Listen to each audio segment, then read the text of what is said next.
Okay, this has absolutely nothing to do with door hanging, but a wee bit of history. I've hung a bear skull. Bob Miller gifted me that. I think he gets a bear every year. Keeps me supplied with grease and oil.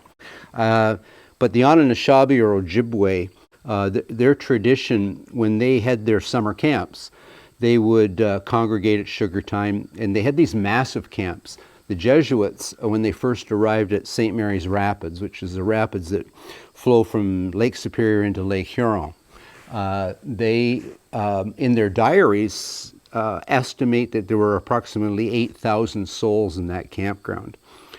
So they had, just like we do, a real negative impact on their environment over a period of time. So they would deplete the wood, the firewood, they would deplete the fish, they would deplete the wildlife.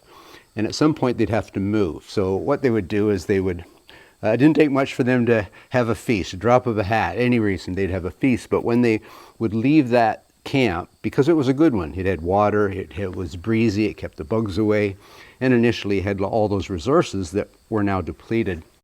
They would harvest a bear or two or a moose or whatever four-legged creature. They'd have this huge feast.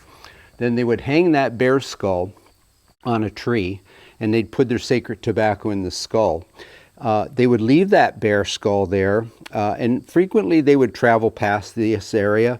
And because it was so desirable as a campsite, they waited for it to regenerate. Unlike today, we tend to just keep pecking away at things, but they would let it regenerate, where once again it could support 8,000 people, and they would move back in. Generally, that was the time it took that bear skull to disintegrate. So hopefully bear skull disintegrates before my new gun making shop. Anyway, I digress a wee bit. I'm going to get at hanging this door, and I got a latch to put on, and I am done.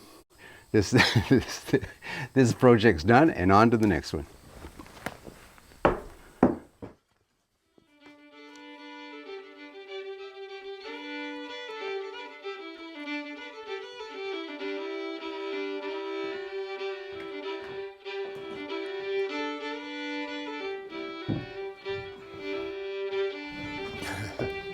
Okay, this is going to be a heavy door.